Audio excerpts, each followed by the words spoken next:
조 바이든 미국 대통령이 민주당 대선 후보직에서 공식 사퇴했습니다. 카멀라 해리스 부통령을 대통령 대선 후보로 공개 지지했는데요. 관련 내용 민정훈 국립외교원 미주연구부 교수님과 얘기 나눠보겠습니다. 교수님 안녕하십니까? 예, 안녕하세요. 네, 대선 완주 의지를 드러냈던 바이든 대통령이 대선을 불과 3개월여 앞두고 전격적으로 후보직에서 물러났습니다. 바이든 대통령의 이번 사퇴, 교수님께서는 어느 정도 예상을 하셨습니까? 글쎄, 한 50대 50 정도로 예상을 했었어요. 예. 지난달 말에 1차 TV 토론회에서 트럼프 전 대통령에게 패배에 따른, 참패했다는 여론의 평가가 나오고 공경에 처했었고요. 그리고 최근에 트럼프 전 대통령의 총기 피격 사건, 그리고 연이어 개최된 공화당 전당대회. 어떻게 보면 트럼프 전 대통령에게는 굉장히 우호적이고 긍정적인 레이스 환경이 만들어졌기 때문에 굉장히 공화당을 승승장구하는 면이 있었는데, 반면에 바이든 대통령은 인지력 논란, 건강 논란, 고령 리스크 때문에 사퇴론에 휩싸이면서 굉장히 어려운 시간을 보냈거든요. 그래서 사면 초과에 직면했다 이렇게 판단이 됐었는데, 그럼에도 불구하고 최근까지 완주의사를 보여줬기 때문에 그래도 사퇴하는 데까지 50대 50 정도의 가능성이 있지 않을까 생각을 했고, 그리고 이번 주말에 중대한 결정을 내릴 가능성이 있다. 언론 보도가 나오긴 했습니다만, 그럼에도 불구하고 시간을 좀 더 갖지 않을까 이런 생각도 있었거든요. 그럼에도 불구하고 어쨌든 대선이 얼마 남지 않은 상황에서 본인이 중대한 결정을 전격적으로 내려야 11월 본선에서 승리할 가능성이 조금이라도 높아진다. 이런 부분에 대해서 나름대로 대승적인 판단을 해가지고 전격적인 결정을 내린 것이다 이렇게 생각을 하고 있습니다. 네, 주변의 압박을 못 이긴 분위기로 보입니다. 물론 바이든 대통령 코로나에 걸린 이유도 있겠지만 기자회견으로 직접 입장을 밝히지 않고 소셜미디어 X를 통해서 입장을 밝혔습니다. 이 내용 어떻게 보셨습니까? 네, 그 내용을 보고요. 어쨌든 바이든 대통령 입장에서는 사퇴 압박에 직면하고 있었고, 나름대로 자신의 대통령 임기를 아름답게 마치고 뭔가 좀 이렇게 정당성을 가지고 퇴장할 수 있는 그런 공간을 만들고 싶었던 것 같아요. 그래서 완주의사를 보였지만 그럼에도 불구하고 전격적인 결단을, 코로나19에 재확진됐음에도 불구하고 기다리지 않고 전격적인 결정을 내림으로써 조금이나마 이제 자신에게 긍정적인 메시지가 나올 수 있도록 그런 걸 고려한 것 같고요. 말씀해 주신 것처럼 메시지를 보면 자신의 행정부 하에서 미국이 많은 발전을 이뤘다. 그럼에도 불구하고 이제 미국의 미래를 위해서 자신이 전환기 대통령으로서 해리스 부통령을 지지하고, 그래서 트럼프 전 대통령의 재선을 막아가지고 미국의 보다 번영과 안정을 이끌겠다 이런 그 메시지를 적었거든요. 그런 부분에서는 긍정적으로 이제 평가받을 수 있다 이렇게 생각하고 있습니다. 네, 근데 사실 이 고령 리스크라든가 아니면 사퇴 압박 같은 경우에는 그 전부터도 계속 있어 왔지만 바이든 대통령은 완주 의사를 강하게 피력해 왔었잖아요. 107일 정도 대선을 앞둔 상황에서 전격적으로 사퇴를 결정한 배경이라고 할까요? 결정적인 계기는 뭐였다고 보세요? 아무래도 본인을 둘러싼 거의 모든 분들이 사퇴를 종용하고, 그래서 자신이 더 이상 버틸 수 있는 상황이 아니다 이렇게 생각을 한 것 같아요. 이제는 민주당도 등을 좀 돌렸다 이렇게 판단을 한 거라고 보세요? 많이 등을 돌린 거죠. 진보 언론부터 등을 돌리면서 사퇴 압박을 했고, 민주당 하원 의원들부터 이제 공식적으로 사퇴를 요청하기 시작했고, 거기에 민주당 상원 의원들이 가세를 했잖아요. 그리고 이제 민주당 리더십이라고 할 수 있는 낸시 펠로시 전 하원 의장이죠. 자신의 굉장히 든든한 정치적 우군이 사퇴를 요청을 하게 되고, 이제 그 민주당 원내 대표라든지 민주 리더십에서 상원의원 원내 민주당 상원 대표 원내 대표까지 사퇴를 요청하는 상황이 되니까 굉장히 어려운 상황에 직면했고, 무엇보다도 언론 보도에 나오는 것처럼 낸시 펠로시 전 하원 의장이 얘기한 것처럼 민주당이 자체적으로 실시한 여론조사에서 대선뿐만 아니라 민주당 하원까지 다 공화당한테 내줄 수 있다는 위기감이 팽배했기 때문에 이 부분에서 바이든 대통령이 더 이상 버틸 동력을 상실한 것이 아닌가 이렇게 생각을 하고 있습니다. 네, 그러면 이제 현지 시간으로 지난달 27일에 있었던 트럼프와의 대선 후보 토론 이후에 24일 만에 사퇴가 됐습니다. 이 자리에서 고령 논란이 커진 것이 이 사퇴의 불씨가 됐다라고 볼 수 있는 거죠. 그렇습니다. 바이든 대통령 입장에서 좀 억울한 측면이 있겠죠. 나름대로 자기 임기를 충실히 잘했고 입법 성과도 냈고 경제도 인플레이션이 상당히 많이 이제 내려갔자 하락했잖아요. 그래서 또 바이든 대통령 입장에서는 자신이 고령에도 불구하고 열심히 일을 해서 누구보다 좋은 성과를 만들어냈다고 주장을 하는데 예. 그 TV 토론에 한 번 좀 실수했다고 해서 사퇴하라고 하는 건 너무 지나친 거 아니냐 이렇게 생각하고 있었을 텐데 아무래도 이번 1차 TV 토론에서의 바이든 대통령이 보여줬던 인지력 논란은 이미 이전에 민주당 지지층들이 갖고 있었던 고령 리스크에 대한 우려가 마지막으로 폭발한 것이지 이것 하나 때문에 이제 이전에는 아무 문제가 없었는데 사태를 종용한 이런 건 아니라고 생각을 합니다. 그렇기 때문에 민주당 측에서 바이든 대통령과 관련해서 갖고 있었던 고령 리스크가 이번 TV 토론을 통해서 폭발을 했고 그것이 워낙 강하게 표출되고 압박으로 왔기 때문에 이러한 중대한 결단까지 이루어졌다 이렇게 생각하고 있습니다. 네, 결국 바이든 대통령은 후보직에서 물러났고 카멀라 해리스 부통령을 새로운 대선 후보로 지명했습니다. 이것이 어떻게 보면 자연스러운 결과라고 보시는지요? 그렇습니다. 보도에서 나온 것처럼요. 바이든 대통령 입장에서는 아름다운 퇴장과 더불어서 대안을 마련해주고 가야 되는 그런 정치적 책임이 있거든요. 그런 측면에서 여러 주지사라든지 미셸 오바마라든지 여러 후보들이 거론이 되고 있지만 현실적인 측면에서 봤을 때 카멀라 해리스 부통령만큼 현실적이고 민주당 분열을 최소화할 수 있는 후보가 없다는 거예요. 물론 해리스 부통령이 여전히 트럼프 전 대통령과의 양자 대결에서 충분한 경쟁력을 확보하고 있느냐 이 부분에 대해서는 의구심이 있지만 그럼에도 불구하고 이제 민주당이 어쨌든 바이든 이후에 후보를 선출해야 되는데 얼마나 혼란스러울 수 있습니까? 그렇기 때문에 자신이 러닝메이트의 해리스 부통령 어쨌든 2020년, 2024년 자신과 함께 대선에 어떤 출정식 대선에 출마한 후보이기 때문에 나름대로 경험도 있고요. 그리고 이와 더불어서 바이든 해리스 티켓이 모아온 어떤 천문학적인 선거 자금도 큰 절차적 문제 없이 지속적으로 인계해서 쓸 수 있다라는 부분.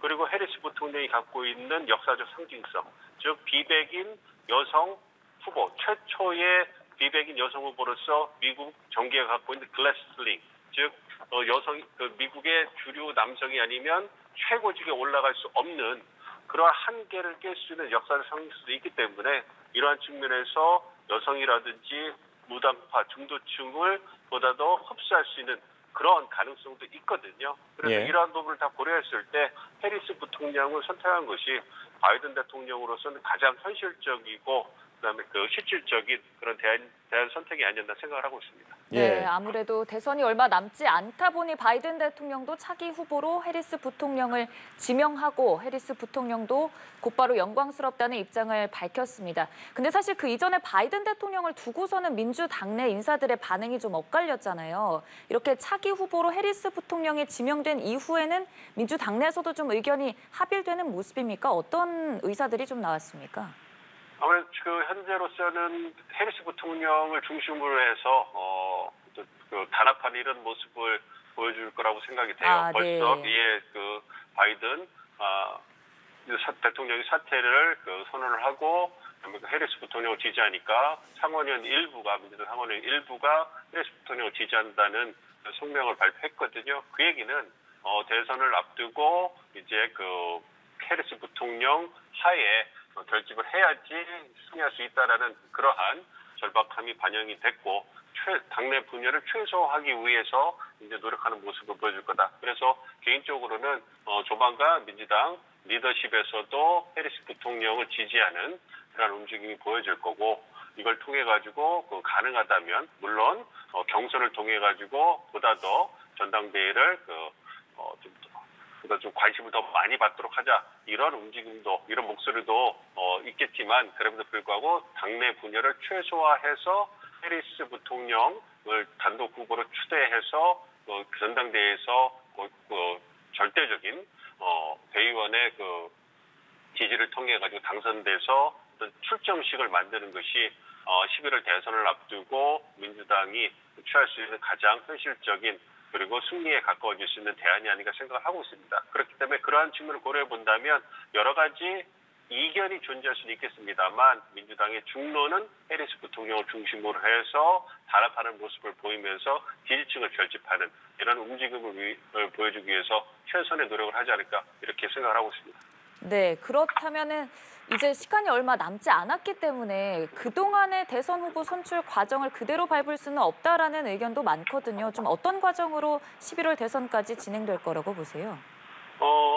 말씀해 주신 것처럼 이제 그 당내 경선을 그 바이든 대통령이 치른 것처럼 그 시간이 오래 걸리기 때문에 할 수가 없죠. 보시면 네. 2월, 1월 말, 2월 중초부터 시작해서 6월까지 거의 그 4개월에 걸친 대장정이거든요. 그걸 할 수가 없죠. 그렇기 때문에 대안으로 나오는 절차가 뭐냐면 어쨌든 바이든 대통령이 자진 사퇴했기 때문에 이제 민주당 경선의 판은 다시 열린 겁니다. 네. 그래서 이제 후보를 다시 이제 등록이 하겠죠. 그래서 출마 선언을 할 거고 이 부분에 있어가지고 여러 후보들이 나올 가능성도 있지만 말씀드린 것처럼 당내 분열을 최소화하기 위해서 가능하다면 해리스 후보가 단독 출마하는 이런 상황을 연출하려고 할 겁니다. 그러면 그런 어떤 절차가 있냐면 대의원들이 전당대회 다음 달 19일이죠. 일리노이주 시카고에 이제 모여서 자유투표를 하는 겁니다. 그래서 해리스 부통령을 놓고 대의원들이 지지하느냐 지지 않느냐 이 부분에 대해서 결정할 거고 대의원의 과반을 해리스 후보가 얻는다면 그렇다면 민주당의 대선 후보로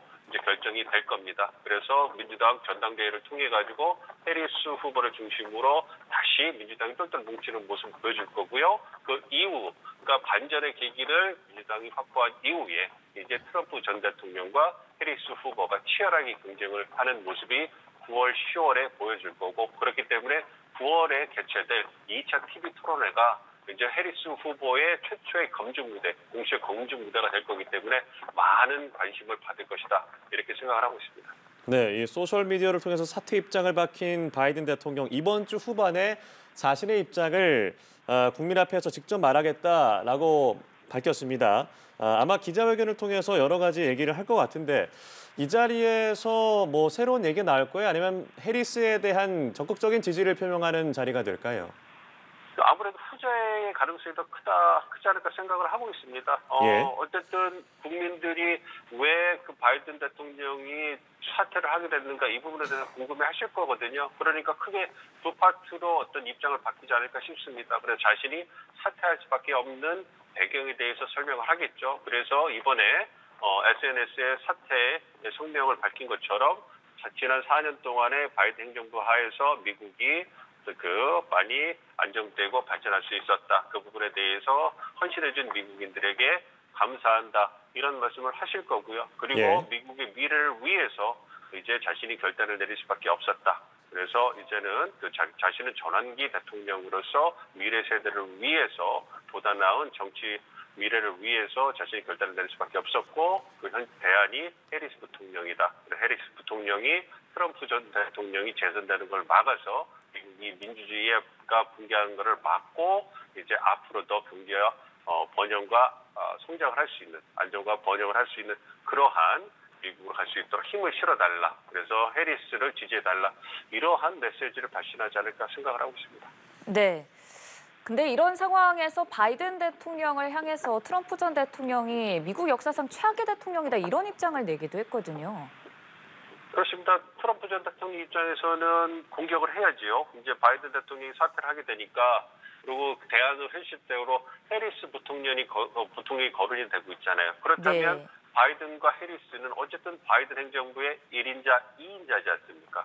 그러면 해리스 부통령, 해리스 후보가 만약에 부통령이 민정의 대선 후보가 된다면 그럼 해리스 후보를 공격하기 위한 가장 덕질성 있고 어떤 연속성 있는 메시지는 바이든 행정부의 실정을 부각시키는 거거든요. 지금까지 트럼프 전 대통령이 보여준 선거 캠페인 그 프레임 자체가 바이든 행정부 실정을 공략하는 거예요. 그래서 경제, 인플레이션 물가가 너무 심해서 미국 국민들이 고통을 겪고 있고 이민 남북 국경 문제를 해가지고 불법 이민 문제로 해가지고 국민들이 고통을 겪고 있고 어떤 전 세계적으로는 우크라이나 전쟁이라든지 이라크 하마스 전쟁, 바이든 대통령의 역량이 부족했기 때문에 전쟁이 일어났다 이렇게 공격을 하고 있기 때문에 일단 바이든 대통령이 최악의 대통령이다라고 이제 그 공격을 한 이후에 그 다음에 내세울 메시지는 해리스도 바이든 행정부의 2인자이기 때문에 해리스도 바이든과 다를 바가 없다.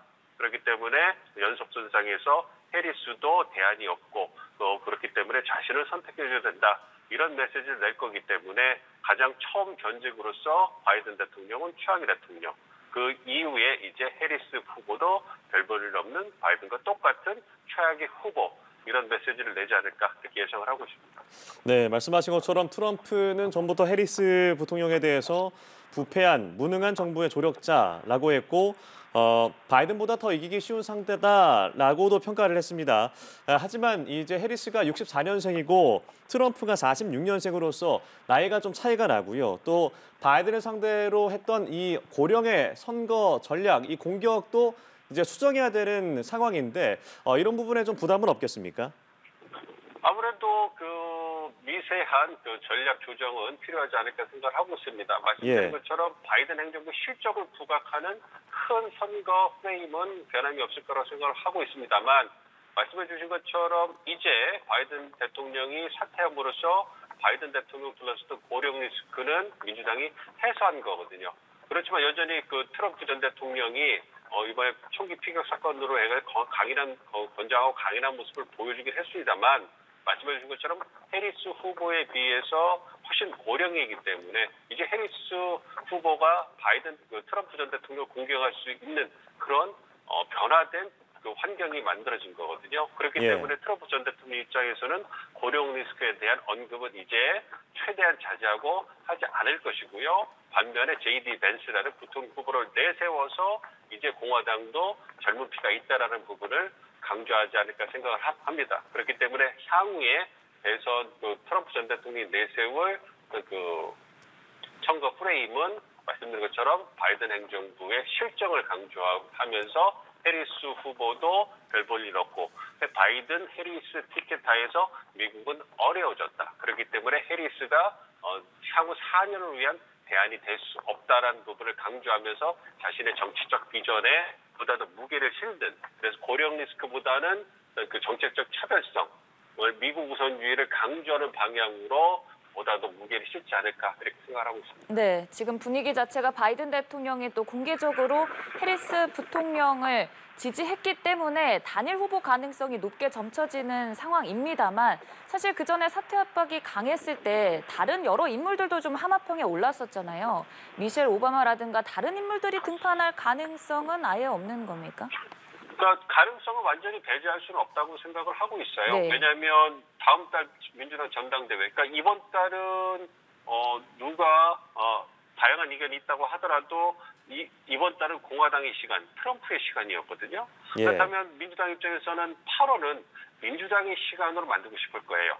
그리고 그 반전의 계기가 바이든 대통령의 사퇴로 이제 만들어진 거란 말이에요. 네. 그러면 민주당 입장에서는 최대한 여론에 관심을 집중시켜가지고 민주당이 어떤 일을 하는가를 부각시키고 싶을 겁니다. 그렇다면 보다 더 전당대회의 흥행을 높이기 위해서는 경선의 방식을 택하는 것도 나쁘지 않느냐, 또 긍정적일 수 있지 않겠느냐 이러한 소수의 목소리가 있다고 생각을 해요. 그렇기 때문에 경선, 말씀해 주신 미셸 오바마라든지 캘리포니아 주지사, 미시간 주지사 여러 후보들이 나올 수 있는 가능성이 있습니다만 문제는 그렇게 되면 이제 그 당내 경쟁이 치열해질 수밖에 없을 것이고 이것이 자칫 잘못하면 민주당의 분열로 보여줄 수 있기 때문에 짧은 시간 내에 긍정적인 측면보다는 부정적으로 갈 수 있다라는 그런 우려가 훨씬 더 크다고 생각해요. 그렇기 때문에 해리스 부통령을 단일 후보로 내세워서 그 민주당 전당대회에서 후보로 추대하는 그것이 어쨌든 반전의 계기를 바이든 대통령 사태로 만들었다면 이제 자연스럽게 해리스 중심으로 해리스 부통령이 어떻게 민주당 대선으로 가느냐 이 부분에 대해서는 8월 19일까지 8월 민주당 전당대회가 끝날 때까지는 미국 언론 전 세계에 관심이 집중될 거거든요. 그렇기 네. 때문에 그러한 부분을 고려해 본다면 경선의 가능성을 배제할 수는 없겠습니다만 말씀해 주신 것처럼 해리스 후보를 중심으로 해서 단일 후보로 추대해가는 과정, 그 과정에서 민주당이 단합하는 모습을 보여주려고 노력하지 않을까 이렇게 생각을 하고 있습니다.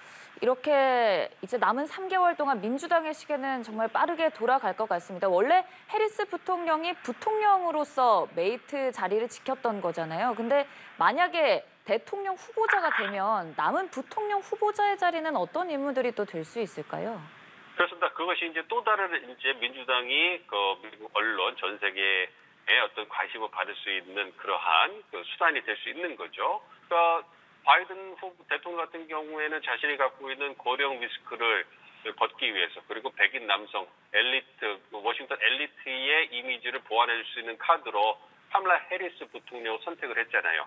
그렇다면 이제 카멜라 해리스가 대통령 후보가 된다면 자신의 약점을 보완해 줄 수 있는 후보를 선택할 가능성이 높지 않을까 생각을 하고 그 있습니다. 약점이라 하면 어떤 것들? 아무래도 이제 정치적 경험이 약하고요. 네. 행정 경험이 약하잖아요. 부통령이긴 하지만. 그리고 비백인 여성이기 때문에 아무래도 여성의 표를 가져올 수 있지만 백인의 표는 또 어디에라도 약점이 있을 수 있지 않습니까? 그러니까 백인 남성 카드를 고를 가능성이 있죠. 그렇지만 바이든 대통령이 고령 리스크로 고생했기 때문에 자신보다 나이가 너무 많은 후보를 선택하기는 쉽지 않을 거예요. 그렇기 때문에 요즘 많은 하마평이 나오는 것이 젊은 민주당 주지사 이런 네. 층이 있습니다. 그래서 앤디 버시어 켄터키 주지사라든지 로이 쿠퍼 노스캐롤라이나 주지사라든지 이러한 분들이 아무래도 이제 고려 대상이 되지 않을까. 물론 휘트머 미시간 주지사처럼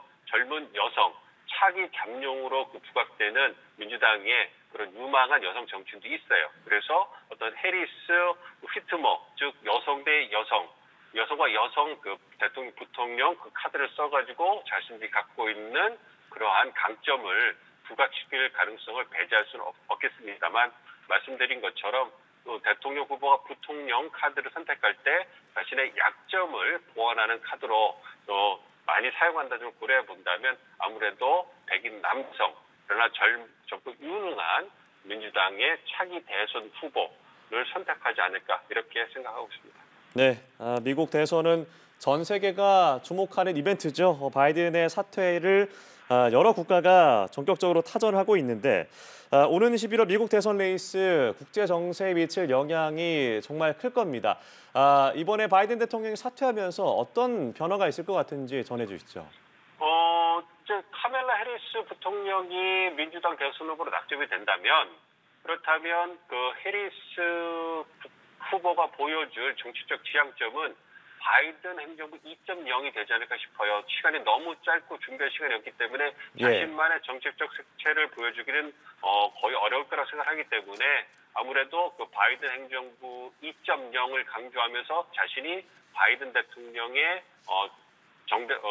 적법한 계승자다, 승계자다. 그래서 자신을 선택하면 바이든 행정부의 못다한 정책적 마무리를 자신이 이뤄내겠다. 그래서 그런 부분에서 그러니까 과거에 JFK가 암살이 당한 다음에 린든 존슨 부통령이 이제 대선 후보로 출마하면서 어떤 케네디 행정부의 못다한 것을 자신을 통해 완성하게 해달라 이렇게 호소하면서 재선에 성공한 그런 경험도 있거든요. 네. 그러한 선례를 따라서 해리스 후보가 바이든 행정부 2.0을 주장할 거기 때문에 그런 시나리오가 이제 완성이 된다면 즉 트럼프 대 해리스의 구도로 간다면 지금까지 보여줬던 정치적 지향점, 민주공화가 보여줬던 정책적 지향점은 큰 차이가 없을 거라고 생각하고 있습니다. 그렇기 때문에 만약에 다른 후보가 된다면 그때는 좀 다른 고려가 있을 수 있겠습니다만 여전히 민주당 입장에서 시간이 짧기 때문에 바이든 행정부의 성과를 강조하면서 그 안에서 조그맣게 차별화하는 이런 모습을 보일 가능성이 크기 때문에 큰 틀에서 봤을 때 우리가 바이든 재선 시 그리고 트럼프 재선 시 예상하는 정책적 그러한 방향성과 큰 차이는 없지 않을까 이렇게 예상을 하고 있습니다. 네, 알겠습니다. 민정훈 국립외교원 미주연구부 교수님과 얘기 나눠봤습니다. 교수님 감사합니다. 네, 감사합니다.